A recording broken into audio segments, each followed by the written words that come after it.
Well, hello everyone. It's Feroshia night from Coach Training World, and I have a very special treat today for you guys. Something I love doing with our community, and this is something we do inside Coach Training World as well as on the outside, is we have a series called the Wisdom Series. And basically what I do is tap into the collective knowledge of our brilliant coaches here at Coach Training World and really learn from them some of their secrets to success, especially around making change. And today I'm sitting here with Sarah Budd, screen to screen. Say hi, Sarah. Hi. Oh, I didn't get to see you. Try it again. Hello, good morning. I think you got to talk a little bit more. But anyway, Sarah is endlessly curious about social and personality psychology. And she's here to help us to understand how people can live confidently into themselves. And her goal is to help you thrive both as a person and also as a coach. So, of course, Sarah is a whole person coach that graduated a few years ago, and she's also a photographer who's always constantly looking for the evidence that nothing is ordinary. And I think nothing is ordinary. We're all original. Right? Absolutely. Yeah. So, Sarah, you told me a lot of really awesome things about social and personality psychology. And what I'd love for you to do is kind of give us some important details that we might need to know as coaches and change makers in the world. And it's all yours.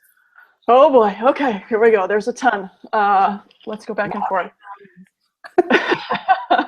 Let's talk about traits of personality. Are you seeing me on your screen? I see you well. I'm not seeing myself come in there. Okay, perfect. So traits of personality. This was super important to me that I learned that there are parts of us that are born into us, that are biologic. There are a lot of things that a lot of us do that sometimes we think maybe we need to overcome or we need to change or this isn't good. And there's so much of it that is actually a true part of who you are. And if you can own that and accept it and live into it, you can thrive. You can be amazing, happy, successful, anything you want. An example of that is introversion extroversion. It's coming around recently where introversion is more accepted, where it's more valued. And I think Susan Cain's book, Quiet, had a lot to do with that. That's an excellent book. But maybe even 10 years ago, introversion is something that is a negative that people do that we're almost concerned about, right? Oh, they're really keep to themselves. They're not very social. They need help with that. Definitely. Yeah. And actually, introversion is totally normal, if that's a word, or if that can be applied in this setting. It's something that has a biological basis. You look like you had a question. Nope, I'm just, okay. I'm absorbed, actually. It's like, okay, she's talking about me. Oh, no. Or, oh, yay. I'm listening. It has a biological basis. So there's a psychologist who did a study, a longitudinal study. So he's following people from about 4 months old into adulthood, and it's actually still going on. And they were looking at these babies to see if they could predict if they would be introverted or extroverted. And what they did was submit them to various stimulus and see how they reacted. And of these babies, some of them reacted very calmly, just kind of hanging out, no big deal, I see that. There'd be a balloon popping or there'd be a clown or something unexpected. And the babies were like, that's fine, no problem. And other babies kind of freaked out and they would cry and they'd wail and they'd pump their legs and they didn't enjoy it. And then there'd still be others that were kind of in the middle. There's always people in the middle. There's never either or, one or the other. There's always a range. But they found that the babies who were relaxed, I thought that would be introverted, right? They're quiet. They're not really doing anything. But no, those are the extroverts. The introverts were the ones that had the huge reaction. And they discovered that these people had an amygdala, part of their brain that was highly reactive, that received a lot more stimulus. So when they're seeing this new thing, they're experiencing a lot. And they get to a point where they're actually overstimulated. And the extroverts were taking in less. They were less reactive, their amygdalas. So they could handle a lot more stimulus. And in fact, they would search out a lot more stimulus to feel satisfied. The introverts tended to get all the stimulus they could handle pretty quickly. And now we need to calm things down. let's make it a little quieter. Let's make it a little calmer. Let's relax. Let's have less people to talk to. That was absolutely fascinating to me because I could see that in my own life, in my own kids. I have one kid who always wants the music on and she wants it on loud. And I have other kids who are constantly trying to turn it down, or myself, right? How about we be quiet? Let's all just be quiet and think. It doesn't go over well with her. But knowing that that's a actual biologic thing, I can accept that and I can give her what she needs and I can give me what I need. And neither one of us is right and neither one of us is wrong. We each have our own needs. But learning that those things, it's not just me or it's not just her, was a huge empowering gift to me and how I deal with my children and how I deal with other people. And as you're saying that, what comes to mind is I think in the coaching process, when we're inviting change for someone, sometimes maybe the introvert, and correct me if I'm not catching on here, it almost feels like the introvert or someone that might lean more towards introversion, their window of tolerance for the chaos and the volume of change or the speed of change might be very different than someone that's very extroverted. Is that true? It might be. Introverts, everything is going to be a stereotype. Like I've said, there is no black and white. Introverts tend to be much more in your head, much more reflective about themselves. So they might be much more open to change that they feel originates from them, as opposed to coming in from an outside source. And introverts are going to be stereotypically much more likely to think through the change as opposed to just try something on. So extroverts might be more comfortable. Oh, okay, let's try that. Let's see how it goes. I wonder if there's any correlation between extroverts and experiential learners. The people that do by learning more, because I definitely think, but I know the minute I get into action, though, then actually something changes inside too. So it's kind of an either, both and. Yeah, I think, I'm not sure what the data is on that, but that could be, absolutely. And then there's people in the middle, like I'm an ambivert, which basically means that if you take a personality test, you'll come out at like 49, 51, right? Like you're kind of either or, it depends on the role, it depends on the situation. So I definitely learn experientially, and I'm also in my head a lot. I definitely like quiet, but I'm also really excited to meet new people. It depends on the situation, it depends on the role. And the idea that that can be role specific was super empowering to me. The fact that it's not always one thing. I can take on a role and I can still be true to myself, but I can be taking on a role in this moment to do what is helpful to me, what serves me. And it reminds me of someone that might have a job description or a role in a particular moment to be a mother. So you might be a little bit more extroverted and assertive. Or if you're I think when I go to speak, it's like, oh, I have a mission. I go do that. And then I get off the stage and I'm like, okay, where's the dressing room? Hide. Right, exactly. There's a theory about that. It's called free trait theory. If you have a core personal project, something that's really important to you, let's say you're an introvert, but you're really passionate about coaching, speaking about coaching, it would not be a problem for you to get up on stage and to speak about it and be excited about it, take on extroverted qualities about it. And then when you get done, you're going to need to find some time to go back to yourself, to kind of get back into your own zone. And that's not being untrue to yourself to act extroverted in that time, because it serves a core personal project. If you have to do it for someone else because your job requires it, even though you hate it, or someone expects it of you, it will drain you and it will just be horrible. But if it works for you, if it serves a core personal project, then you'll have no problem. So let's say I identified with being an extrovert and I was working with an introvert. What are some tips? I'm not in that category, but I'm on the other end. I'm just gonna be honest here. When I notice I'm around really extroverted people, I love their energy, and then I feel drained.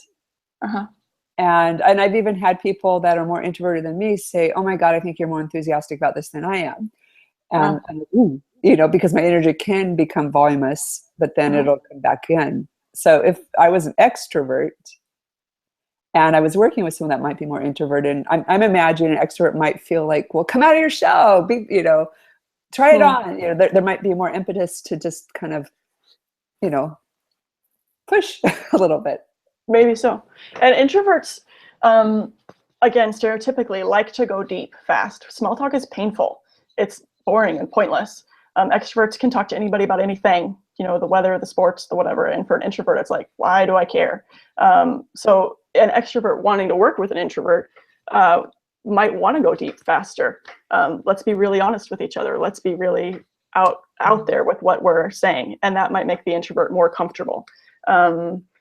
Introverts also, like I said, want less stimulus. So if you're trying to work with an introvert, even just modulating your voice to be a little quieter, so you're not in a place where it's loud, you're not in a restaurant with lots of other things happening. There's the ability to focus in on something. All those things will be really helpful in being able to think, being able to progress. And as you're saying that, it also comes up of maybe possibly having visual or the ability to write things down so that there's that pause space. And something we do in the trainings is what we call the 5-second pause, where we ask a question and we let someone answer, and then we wait 5 seconds before asking the next question. And what I always notice is some people will actually go to another level with their response in that added space. There's just that opening for the brain to continue to process and more to be revealed, and it's gorgeous. Absolutely. Giving the space for the brain to actually work and to think internally, not necessarily verbally. So helpful. So what would you say are some techniques for the introvert working with the extrovert? Oh, yeah. Let's see. The introvert working with the extrovert. Well, kind of the opposite, right? So to know the extrovert's really comfortable in the not shallow, but in the surface level stuff, and that it's going to feel pretty uncomfortable to dive in fast. That they need to stay surface level to an extent, and that they like a lot of stimulus. They want a lot of change. They're not going to want those big pauses in time to think. They're going to want, let's hit this. We got this. Let's do the next one. We got this. Let's do the next one. And maybe, the environment that you find yourself in, you try to have more things happening. So maybe you have an interesting background to be looking at while you're listening. And maybe there's music going on, or you're louder. There was a study about kind of the noise level. So they had people performing a task and they had music happening, and they were allowed to adjust their music however they wanted. And the introverts did the best when the music was down low, but the extroverts did not. The extroverts did better. They performed better, scored higher when their music was loud. They scored poorer when there was less stimulus. So even just being aware of what you need to succeed, to do really well, and then offering that to the person. You're going to need it to be louder. You need background music to be able to think. It doesn't distract you, it empowers you. I'm sitting here going, I can imagine myself, and I'm thinking about some of my clients that are really amazingly just boom, people are really, really great. And sometimes I'll find myself mesmerized by them, because I'll be like taking it all in. And sometimes I feel, I guess the word is speechless, because there's so many moving parts and they're really comfortable being that expansive. And I'm just trying to hold it all in. And to really recognize, like, well, what it is that's seeking to emerge, because it feels like initially as an introvert, everything's out there, like it's this big ball of energy. And I think, in many ways, holding that space, I notice their energy will also calm down. And it kind of, it's funny because I'm sitting here doing introvert, I'm having this whole conversation in my head. I'm like, and I'm wondering if it's because my nervous system is connecting to theirs, and maybe my nervous system is in a different zone, maybe a smaller window of tolerance, and it's bringing them and calming them down. Because what I notice is after a while, their energy comes back in, and then this laser focus just appears through the process. That's interesting. And it kind of connects to another point, mirror neurons. Have you heard of those? Oh, yeah. Oh, yeah, right? So just the idea that you have neurons in your brain that are firing when you see something. You don't have to experience something to feel it in your brain, to think it in your brain. So if you see someone smile really big, your brain is going to start smiling before your mouth does. You will smile back. And I think the same thing can happen with mood. So you can match the mood, right? The calm, the in focus, or the excitement level. I don't know that it happens every time. but it probably could. Yeah, I think probably at a certain degree, our states are going to normalize together. Yeah, There's going to be some yeah, kind of transference. yeah. And I'm also thinking that it also probably depends on if the person is talking about something that's pretty intense for them to process, their nervous system might just be escalated, introvert or extrovert. Otherwise, it doesn't matter. True. Yeah. So what have you noticed in your own change-making ways? What do people tend to need, with these different traits? Like, are there certain patterns that really are helpful to support someone to feel like, I almost think accept all of who they are? Right.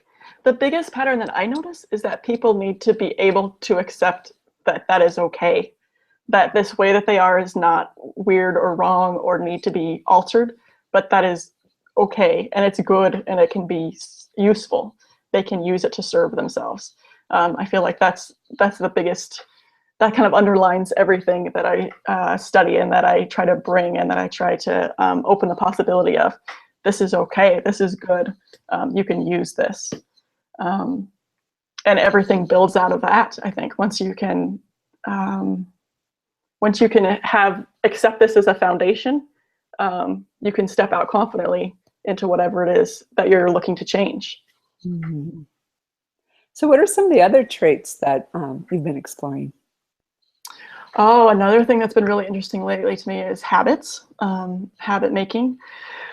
I was working on this morning, trying to bring down this like 45 minutes of information down into like 3 or 4 minutes. And we'll see how good I do with this. But wait, no pressure. Right. Okay, let's try this. So habits are super interesting to me when I learned that your brain is in love with habits. It wants to make everything a habit.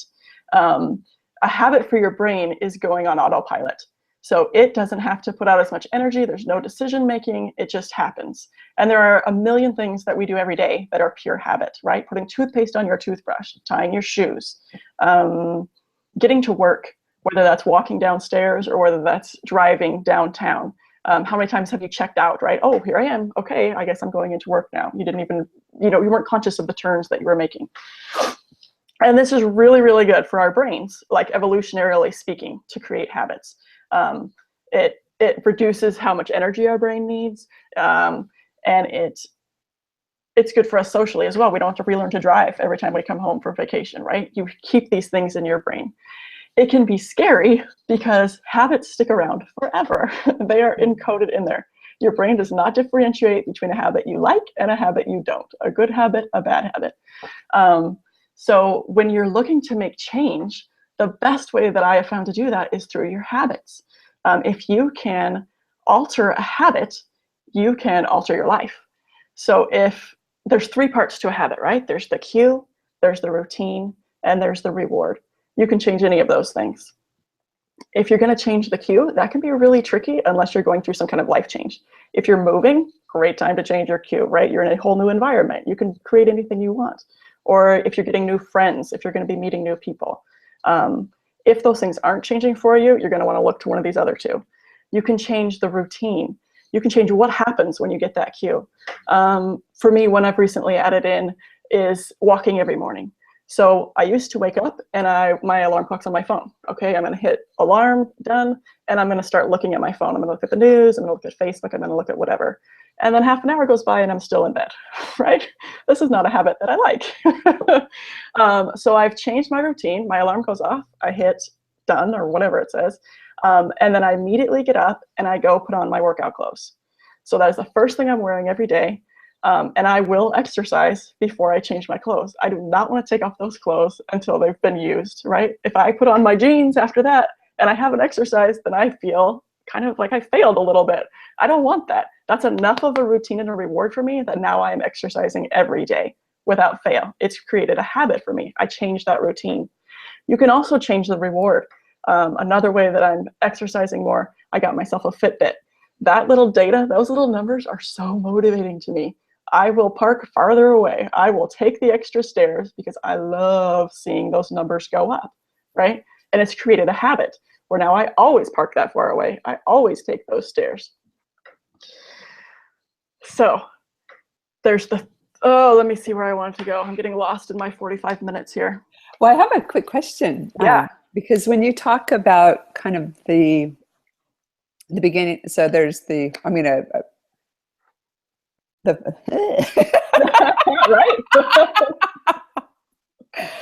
Like again, the introvert getting engrossed.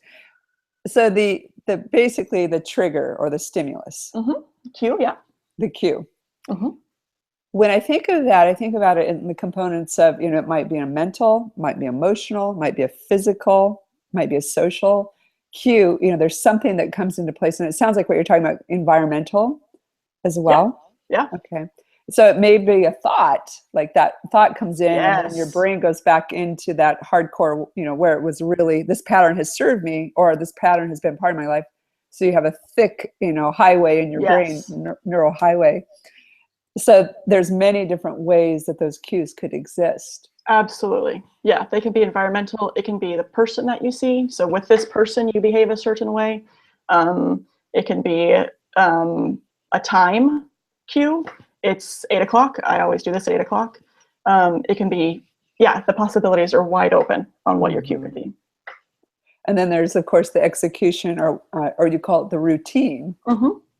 Where it kind of follows through the pattern. So, and that, I would imagine there's also points in the routine you could also break it up.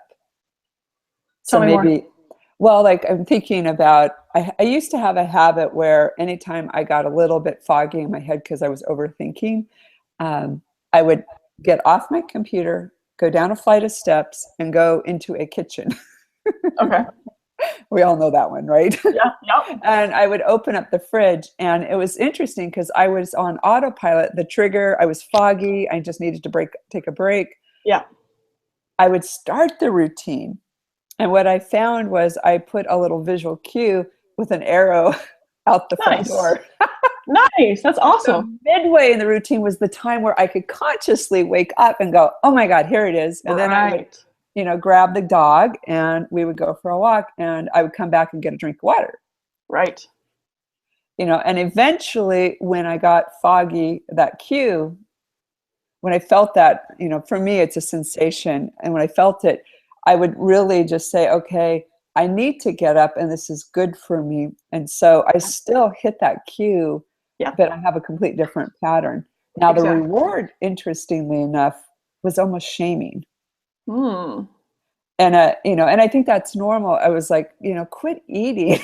You're not hungry. And thinking about that concern or that worry about what's going to happen if I keep this habit up. Yeah. Especially writing a book. I mean, I'm on the computer a lot. So I'm curious, can the rewards also be negative rewards? I mean, technically the reward has to be something that makes your brain want to continue this. So if it's in some way rewarding for yourself to shame yourself, then I guess so. I think that there's probably a positive component in that. So while you're thinking of what you don't want, you've also got the image of what you do want. And that picture of what you do want is going to be your reward. Your ultimate goal there, or even the way you feel after you've walked, after you've drunk the water instead of just, scarfing carbs or whatever it is. It can be pretty tiny. It doesn't have to be huge. And I think for most change, big change happens through tiny micro habit changes, through tiny things that trigger bigger changes. So even just putting up that Post-it note with the arrow, or the paper with the arrow, now you're walking, right? So even just walking a few steps and not eating that food, that's pretty small in the scheme of things, right? Taking steps instead of chewing, but it changes so much more than just that 5 minutes. And if you can make that micro change, it's going to have a huge effect on everything. It's interesting because, what we're talking about sounds a lot like, the nature part of things. But there's also the component of nurture, our childhood upbringing and things, the parts of the people that are significant, especially in those early years of our life, that get embodied into us, into our relational brain.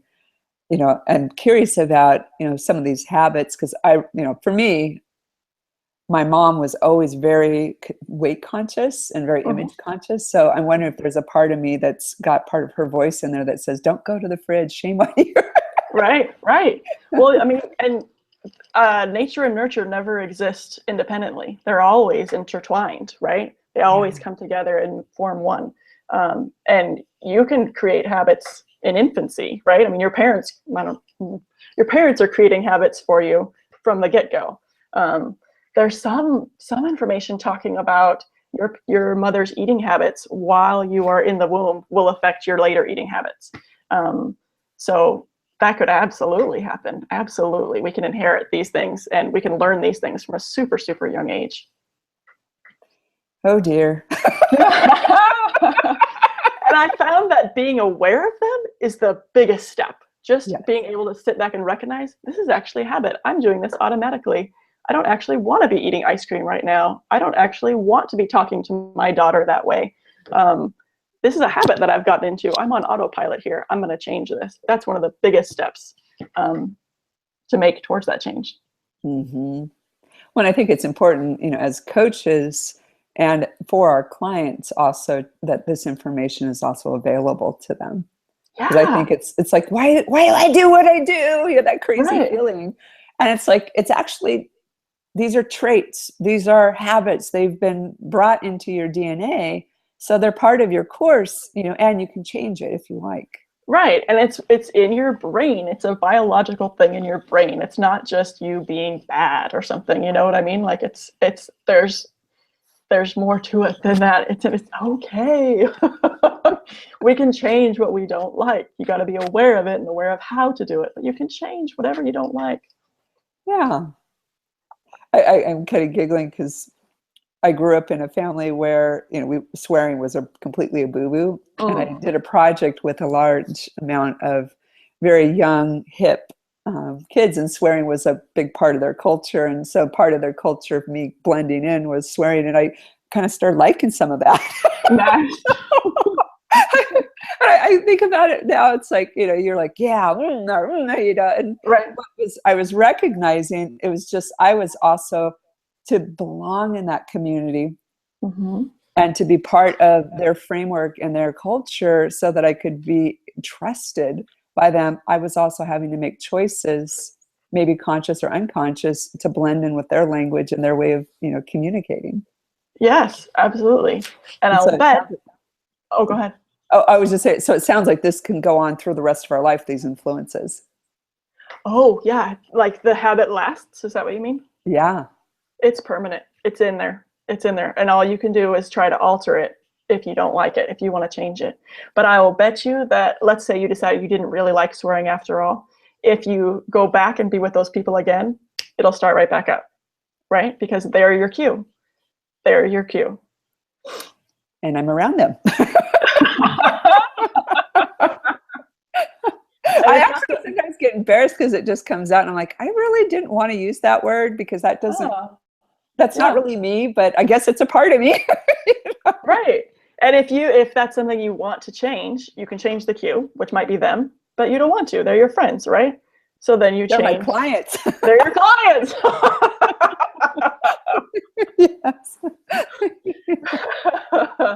So it can get into your hardwiring, but you don't have to. And as much as that's in there, you're not stuck. You're never stuck. Yeah. That's my big, I don't know. That's what I care about so much. Like, you're never stuck. That is so true. And yet we can feel so stuck, especially when we're in our one and only box. Yeah. I see the same people. I see the same job. I drive the same car.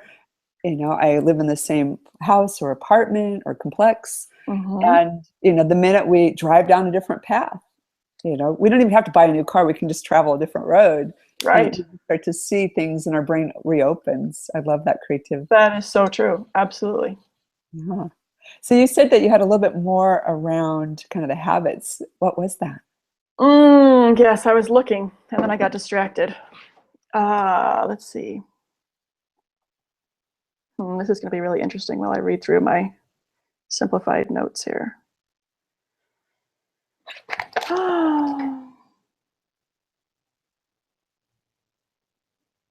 I think it's important to even have notes, especially as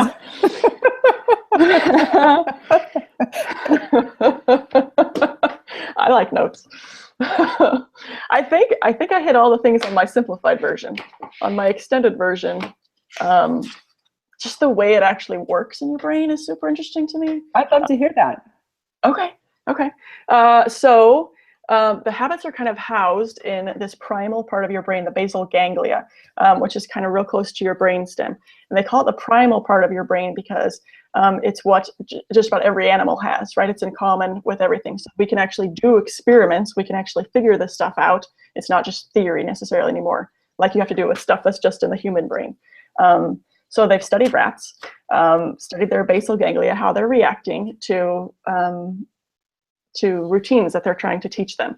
And so they'll put them in a maze and they'll watch as they start the maze, the brain activity goes crazy, right? The first time through, there's just tons and tons and tons. And then as they, navigate it, turn left, what's this wall smell like? Turn right. Oh, there's the chocolate, there's my reward. The whole time, brain is just going nuts. And then after they do it 5 or 10 times, the brain activity starts to decrease, right? Because you've actually made it a habit, because you don't have to think anymore. Like I said, you get to go on autopilot. Your brain loves going on autopilot. And they did another one with some monkeys getting blackberry juice when they saw a certain shape. And they noticed in this that the activity in the reward center, eventually it didn't still stay at the time of the reward when they actually got the juice. They noticed that the activity in the brain for your reward center jumped over to when they saw the cue, when they saw the shape. So when it becomes a habit, those two things get combined. You're anticipating the reward before you even do the routine, before you do what you're supposed to do. And you're already experiencing the dopamine rush and the excitement of, I got this reward, before you do anything. And it will alter your behaviors, right? So even if that doesn't happen, if you anticipate that and it doesn't actually happen, they never got the juice, they get really grumpy. So if you are anticipating that, when I come home from work, I really just want to watch a TV show. I just really want to relax. And then you already start to feel relaxed thinking about it. But you watch that show and it gets interrupted, or it wasn't as good as it usually is, or whatever, you don't get that reward, you're gonna get really grumpy. It didn't happen the way that your brain was anticipating it. And that was fascinating to me, that you've already experienced it, and yet when it doesn't happen, it makes you mad. Well, isn't that true? And a lot of expectations is in our mind, we've constructed everything, how that conversation's going to go, and you're going to get your way. Right. The romantic dinner's going to happen. And then, day passes, husband can't come home from work, dinner's sitting on the table, in your mind, it was going to be this perfect picture. Exactly. You're already having that conversation where you connected and it's so good, and then it didn't happen. And it's basically all in your head, and then reality offers a different version. Right. Exactly. So you have to step into okay, here's what we've got now. Absolutely. Well, it kind of speaks to the emotional connection to the thinking too, because I imagine, you're having this whole experience in your mind as if it was real. Yes. And the emotions come and the state changes and you feel great or you don't feel great, depending on what's in your mind. Right. And then you're already in that environment, or as if it was true now, and then it happens differently. And so I'm imagining, that state will, I'm trying to figure out how that happens on a neurochemical standpoint. Is the hormones coming out of the brain? Oh, woo, everything's good. And then the stimulus never actually fulfills the result. And then maybe some new chemicals. That's the piece I'm looking at. What happens next? We hit reality. Right. I don't know. I'm curious about that too. Yeah, I'm curious about that too. I know. That's next on my list. Actually, next on my list is willpower. Oh boy. Yeah. So there's all kinds of conflicting data and research on this. As far as for a long time, or recently, I guess, recently for a long time, people have been talking about willpower as an exhaustible resource, as you can use it up and you just ran out for the day. And so you want to avoid that. You want to avoid decision fatigue, and you can use habits to do it. Woohoo, right? If you're on autopilot, you're not making a decision, you're not choosing something, you're not having to force yourself, you can reserve your willpower resources. But then just recently I was reading even more reports that if you believe willpower is exhaustible, it will be. And if you don't, it's not. What? That's the beauty of psychology to me, is that there is no hard and fast always answer. We're always developing, always evolving, always testing, always going back and looking more. Well, isn't it true though, because we're learning so much more from a science basis? Yeah, that's what science is, right? Looking, evaluating, testing, evaluating. Yeah. and restating the beliefs we thought were true. Right. Right. Make it work with the new data. Yeah. Yeah. So that's the next thing on my list, is how is willpower working exactly? Very exciting. Hopefully you'll come back and share that. Yeah. Absolutely. Was there anything else you wanted to share today? This has been so lovely. Oh, awesome. There's nothing burning in my mind. Do you feel empty and complete? Empty in a good way. Yeah, I think I do. I sometimes love that feeling when my mind is just empty, and it's that calm, peaceful Zen place where I'm no longer thinking about what happened, what might happen. And we talk about being in the present. Yeah. But it's that true, just completely centered presence place. Yeah. It's a good place to be. It is. Well, thank you so much, Sarah. I really, really love the volumes of information and the fact that you're a researchaholic.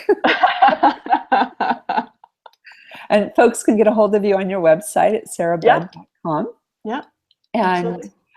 Are you open to answering questions about what we talked about today if people have further information they'd like to explore? Absolutely. To the best of my ability, absolutely. So what we'll do is have them put comments in the bottom after the video. Okay. If that sounds good. Great. Awesome. Well, thank you. Absolutely. I think we could talk all day, but they'll probably go bored. That's probably true. Like, where's that coffee?